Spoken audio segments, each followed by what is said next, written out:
بسم اللہ الرحمن الرحیم۔ حضرت آدم علیہ السلام کا واقعہ، دوسرا حصہ۔ خطا کی وجہ اور گریہ وزاری کی وجہ سے حضرت آدم علیہ السلام کا رنگ مبارک سیاہ ہو گیا تھا۔ توبہ قبول ہونے کے بعد پروردگار عالم جل جلالہ نے حکم دیا کہ چاند کی 13ویں کا روزہ رکھے۔ جب 13ویں کا روزہ رکھا تو اس تیسرا حصہ بدن کا سفید ہو گیا۔ پھر 14ویں کا روزہ رکھا تو 2 حصے بدن صحیح ہو گیا۔ پھر 15ویں کا روزہ رکھا تو سارا بدن صحیح ہو گیا۔ پھر ہر ماہ میں یہ 3 روزے ان پر اور ان کی اولاد پر فرض ہو گئے تھے، اور حضرت نوح علیہ السلام کے زمانے تک فرض تھے، اب مستحب ہے۔ اور حدیث میں ہے کہ رمضان اور ہر ماہ میں 3 روزے رکھنا دل کے کوٹ اور وسائس کو دور کرتا ہے۔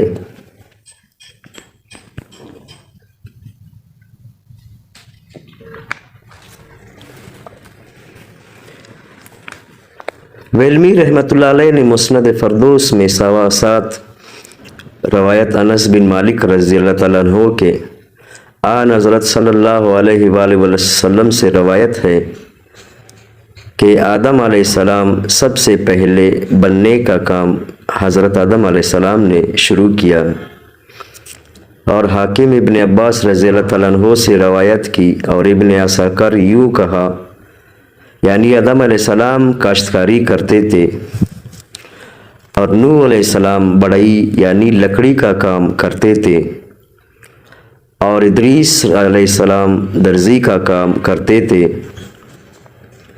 اور حضرت ہود علیہ السلام اور صالح علیہ السلام تجارت کرتے تھے، اور حضرت ابراہیم علیہ السلام اور لوط علیہ السلام زراعت کا کام کرتے تھے، اور حضرت شعیب علیہ السلام اور حضرت موسیٰ علیہ السلام مویشی رکھتے تھے، اور حضرت داؤد علیہ السلام زرہ بناتے تھے، اور حضرت سلیمان علیہ السلام خواص تھے، یعنی درختوں کے پتوں سے کچھ چیزیں بناتے تھے۔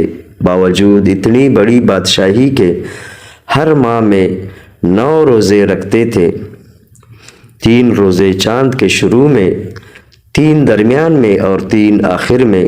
باوجود اتنی زہد اور تقویٰ کے پھر بھی جسمانی طاقت خدا نے اتنی دی تھی کہ 700 کنیزیں اور 300 منکوحہ بیویاں گھر میں موجود تھی، اور حضرت عیسیٰ علیہ السلام سیاہ تھے، اور فرماتے کہ مجھے جس نے چاشت کا کھانا کھلایا وہ شام کو بھی کھلائے گا۔ باوجود اتنے سفر کے تمام رات عبادت کرتے اور دن کو روزہ رکھتے تھے، اور حضرت محمد صلی اللہ علیہ وآلہ وسلم جہاد کا کام کرتے تھے۔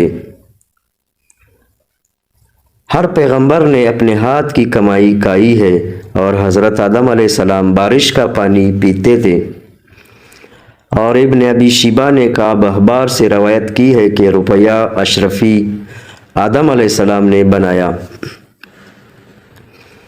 اور سونا چاندی کو قیمتوں میں رواج دیا، اور حضرت آدم علیہ السلام کے ساتھ جنت سے حجر اسود بھی آیا تھا۔ جب حضرت موسیٰ علیہ السلام نے حج کیا تو حجر اسود کو پہاڑ ابو قبیس پر رکھا تو حجر اسود اندھیری راتوں میں چاند کی طرح چمکتا تھا۔ جہاں جہاں تک اس کی شعاعیں پڑتی تھی وہ حرم شریف کی حد مقرر ہو گئی۔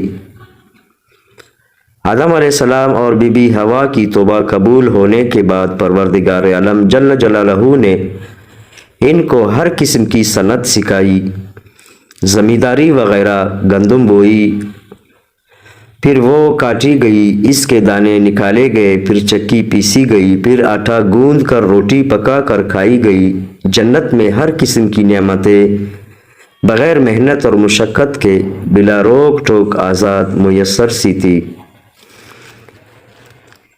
اور حضرت آدم علیہ السلام کے ساتھ جنت سے ہر قسم کی بیج، اور موسیٰ علیہ السلام کا 10 گز لمبا عصا اور درختوں کے طرح طرح کے بیج آئے تھے۔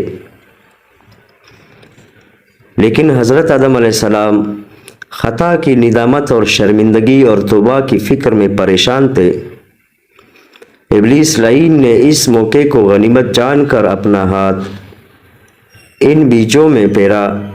جس بیج کو شیطان لعین کا ہاتھ لگا وہ بے فائدہ ہو گیا، اور جو اس کے ہاتھ سے بچ گیا وہ فائدہ مند ہو گیا۔ جب آدم علیہ السلام جنت سے اترے تو عرض کیا کہ الہی، یہاں کوئی تسبیح تحلیل اور تیری تقدیس بیان کرنے والا نظر نہیں آتا، اور نہ کوئی عبادت گاہ ہے۔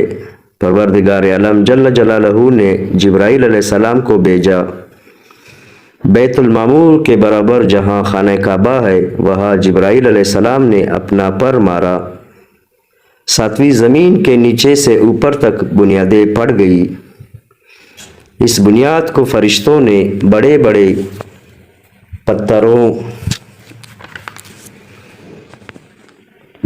پتھروں سے پر کیا کہ ایک ایک پتھر 10 آدمی بھی نہ اٹھا سکے۔ یہ پتھر ان پہاڑوں سے لائے گئے تھے کہ وہ لبنان، کوہ طور سینا، کوہ جودی اور کوہ ہیرا، اس بنیاد پر بیت المعمور کو نازل فرما کر ٹھکایا تاکہ اس کے گرد آدم علیہ السلام اور اس کی اولاد طواف کرے۔ جب حضرت آدم علیہ السلام اور بی بی حوا کی توبہ قبول ہو گئی، پھر اطمینان ہو گیا، چین اور سکون سے زندگی بسر کرنے لگے۔ بی بی حوا کے حمل سے جوڑا جوڑا بچے پیدا ہوتے تھے۔ قابیل اور حابیل۔ حضرت آدم علیہ السلام خدا کے حکم سے جس بھائی کے ساتھ بہن پیدا ہوتی تھی، دوسرے جوڑے سے نکاح کر دیتے تھے۔ سب سے بڑا قابیل تھا۔ اس کے ساتھ لڑکی جو پیدا ہوئی وہ نہایت خوبصورت تھی، جس کا نام اقلیمہ بتایا تھا،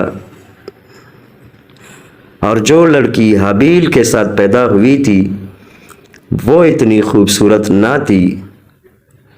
قابیل نے اس بات کو پسند نہ کیا۔ پھر آدم علیہ السلام نے فرمایا، تم دونوں اپنی اپنی قربانیاں میدان میں لے جاؤ۔ جس کی قربانی منظور ہو گئی وہ اقلیمہ کے بارے میں کامیاب ہوگا۔ تو حابیل نے اپنے ریوڑ سے بہترین دمبا لے لیا، اور قابیل چونکہ ناحق پر تھا وہ ردی گندم لے گیا۔ اس وقت خدا کا حکم یہ تھا، ایک آگ آ کر جو صدقہ اور قربانی منظور ہوتی اس کو جلا دیتی، جو نا منظور ہوتی اس کو نہ جلاتی۔ تو خدا کی طرف سے آگ آئی، حابیل کا دمبا جلا دیا، اور قابیل کی جو ردی اور بیکار گندم تھی وہ رہ گئی۔ قابیل اس توہین کو برداشت نہ کر سکا۔ اس نے غیظ و غضب میں آ کر حابیل سے کہا کہ اب میں تجھے قتل کروں گا، جیسا کہ قرآن پاک میں ارشاد باری تعالی ہے۔ اور آپ پڑھیے ان کے سامنے آدم علیہ السلام کے 2 بیٹوں کی خبر۔ جب قربانی کی انہوں نے قربانی کرنا پس قبول کی گئی ایک کی ان 2 میں سے، اور نہ قبول کی گئی دوسرے سے، کہا اس میں ضرور مار ڈالوں گا میں تجھے۔ حابیل نے کہا کہ سوائے اس کے نہیں کہ قبول کرتا ہے اللہ تعالیٰ پرہیزگاروں سے، اگر ہاتھ بڑھائے تو یہ میری طرف تھا کہ قتل کرے تو مجھے، پھر بھی میں تیری طرف ہاتھ نہ اٹھاؤں گا۔ بے شک میں ڈرتا ہوں خدا سے جو تمام مخلوق کا رب ہے۔ میں چاہتا ہوں کہ تو میرا گناہ بھی حاصل کرے اور اپنا گناہ بھی، پھر ہو جائے تو دوزخ والوں سے، اور یہی سزا ہے ظالموں کی۔ پس آمادہ کیا اس کو اس کے نفس نے بھائی کے قتل پر، پس قتل کر دیا اس کو، پس ہو گیا خسارے والوں میں سے۔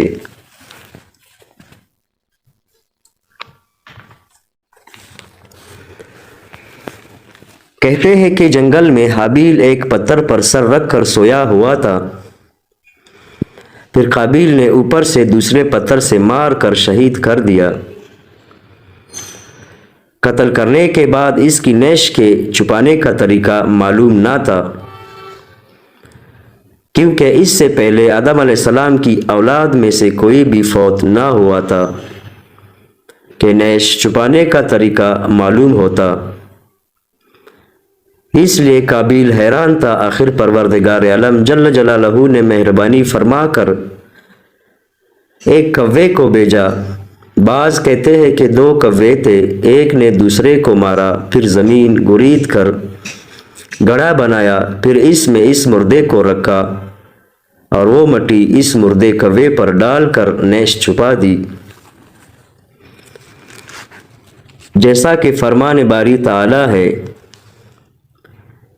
پس بھیجا اللہ تعالیٰ نے کوا جو کوریدتا تھا زمین کو، تاکہ اس کو دکھائے کہ کس طرح چھپاتا ہے لاش اپنے بھائی کی۔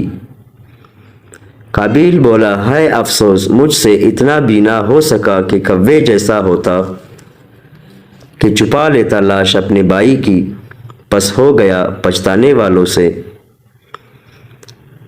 امام احمد رحمۃ اللہ علیہ نے اپنی مسند میں حضرت عبداللہ بن مسعود رضی اللہ تعالیٰ عنہ سے روایت کی ہے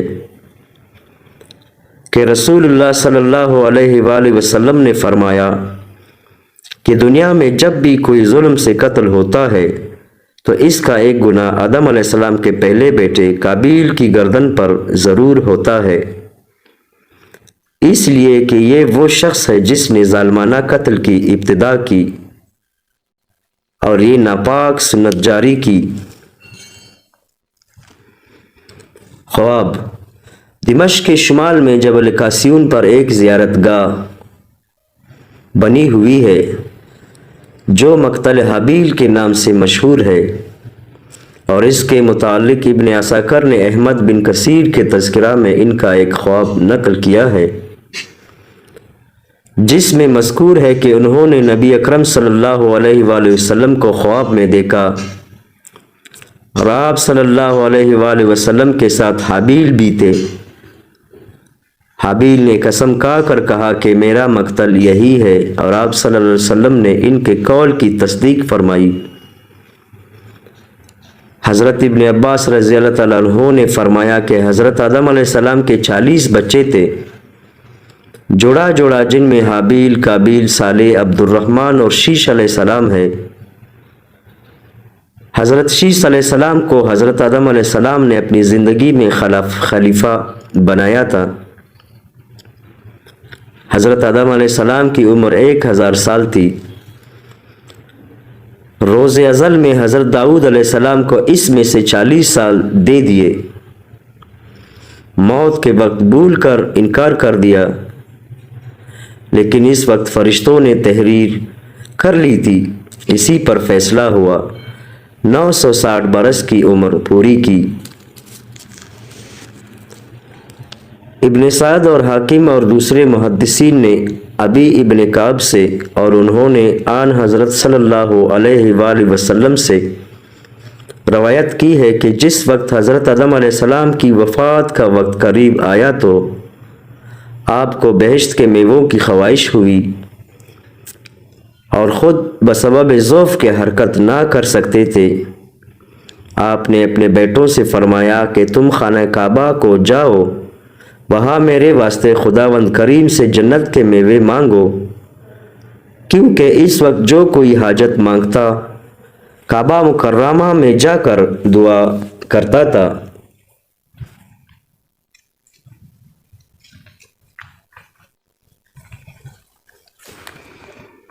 تو وہاں دعا منظور ہوتی تھی۔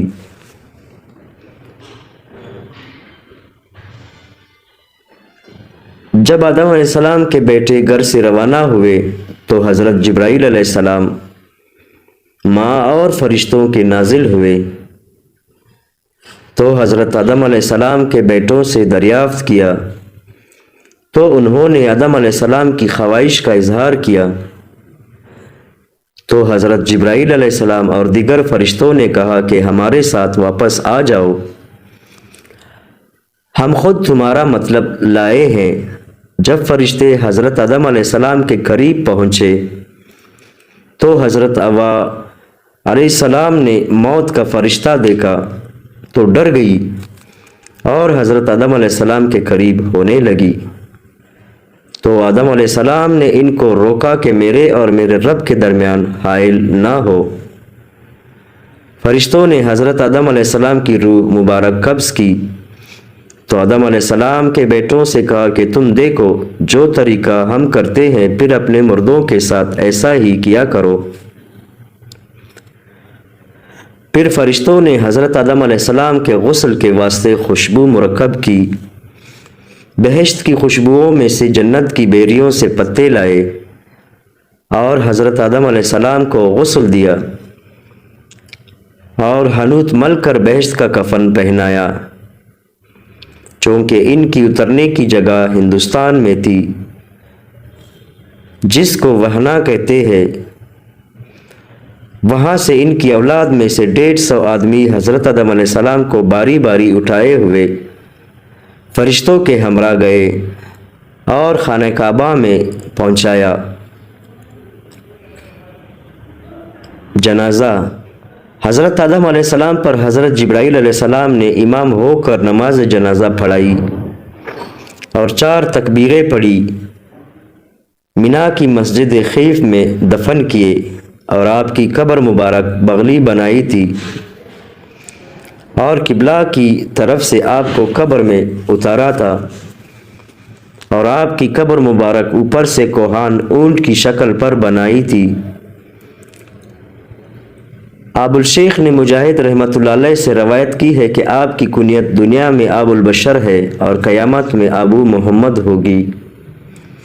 قیامت میں کسی بہشتی کے منہ پر داڑھی اور مونچھیں نہ ہوگی بغیر حضرت آدم علیہ السلام کے، ان کی داڑھی ناف تک لمبی ہوگی، اور بہقی دلائل نے نبوت میں حضرت امیر المومنین علی المرتضیٰ کرم اللہ وجہہ سے روایت کی ہے کہ رسول اللہ صلی اللہ علیہ وآلہ وسلم نے فرمایا کہ اہل جنت کے واسطے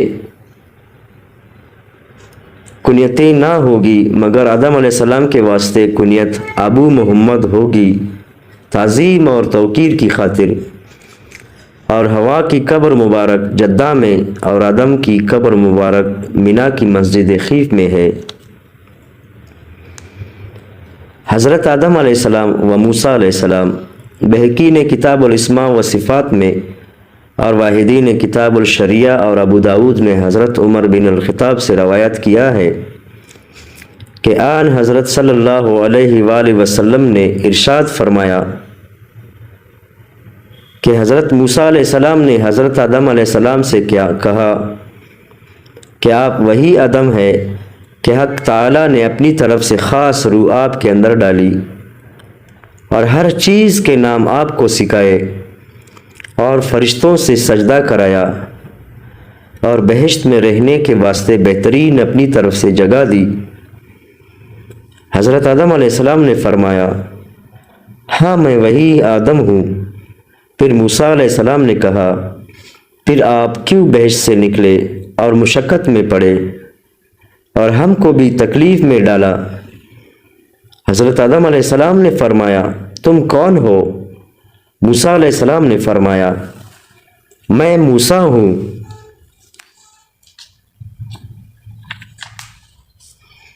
پھر حضرت آدم علیہ السلام نے کہا کہ تم وہی موسیٰ ہو کہ خدا کے ساتھ تم نے باتیں کی اور تجھے برگزیدہ پیغمبر کہا اور مناجات کا رتبہ عطا کیا اور توریت عطا کی۔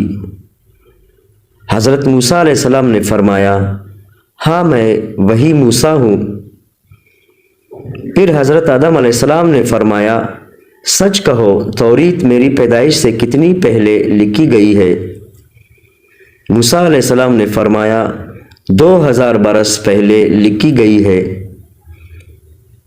پھر آدم علیہ السلام نے فرمایا کہ توریت میں یہ بات لکھی ہوئی ہے کہ یعنی نافرمانی کی آدم علیہ السلام نے اپنے رب کی۔ موسیٰ علیہ السلام نے فرمایا البتہ موجود ہے۔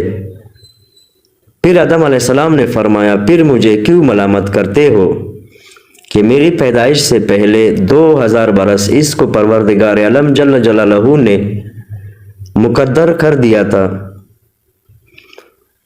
حضور اکرم صلی اللہ علیہ وآلہ وسلم نے فرمایا، پھر آدم علیہ السلام موسیٰ علیہ السلام پر غالب ہو گئے اور موسیٰ علیہ السلام خاموش ہو گئے، اور حضرت آدم علیہ السلام کا واقعہ یہاں پر ختم ہوتا ہے۔ اللہ تعالی ہم سب کو عمل کرنے کی توفیق عطا فرمائے، آمین۔